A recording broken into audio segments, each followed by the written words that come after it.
ప్రతి సంవత్సరం వచ్చే దాదాపు అన్ని సినిమాల్లో హీరోయిన్ మిడ్రిఫ్ని మోస్ట్ పాసిబుల్ సెన్సియస్ వేలో చూపించారు. 2012లో Google second most popular fetish search కూడా ఇదే. తెలుగు ఫిలిం ఇండస్ట్రీలో ఏ సర్టిఫికేట్ వచ్చిన ఫస్ట్ సినిమా మనుషులు మమతలు. ఆ తర్వాత చాలామంది ఫిలిం మేకర్స్ ముందు సిబిఎఫ్సి నుంచి అప్రూవల్ తీసుకొని ఆ తర్వాత సెన్సిబుల్ సీన్సెస్ని మూవీలో యాడ్ చేసేవాళ్ళంట. లేటర్ 80sలో సిల్క్ స్మిత ఫేమ్లోకి వచ్చింది.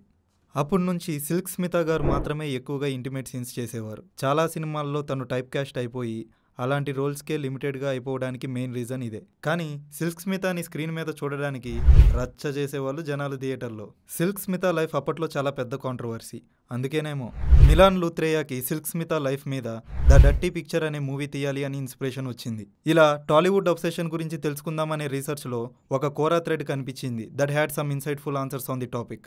Most south Indian film makers అన్ని టైప్స్ ఆఫ్ ఆడియన్స్ని కవర్ చేయడానికి ట్రై చేస్తారు. ఈ ప్రాసెస్లో ప్రొడ్యూసర్స్ ఇన్సిస్ట్ చేస్తారంట డైరెక్టర్స్ని యూబైఏ సర్టిఫికేట్ తెచ్చుకోమని.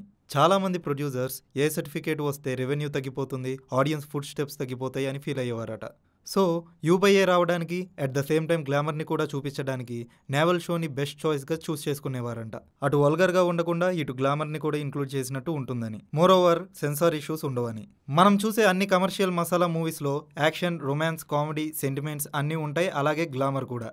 దానికి నేవల్ షోయింగ్ ఒక పర్ఫెక్ట్ చాయిస్ యూబైఏ సర్టిఫికేట్ తెచ్చుకోవడానికి. So South Indian film makers navel షోయింగ్కి కాదు, large number of foot falls in థియేటర్కి అబ్సెస్డ్ ఉన్నారు అని వెల్లడించారు. ఈ whole statement why South Indian film makers obsessed with navel show అనే దానికి ఒక perfect answer. Taapsee and Pooja Hegde దీని గురించి మాట్లాడుతూ, కె రాఘవేంద్రరావు గారి గురించి అయితే కొత్తగా చెప్పాల్సిన అవసరం లేదు. ఆయన సాంగ్స్లో ఫ్రూట్స్ని యూజ్ చేసే స్టైల్ ఒక ట్రేడ్ మార్క్ అయిపోయింది.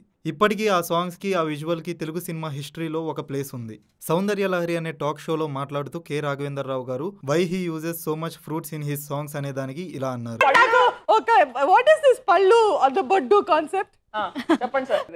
నాకు తెలిసి ఈ సృష్టిలో అందమైన మూడే మూడు. ఒకటి ఆడది, పండు, పువ్వు.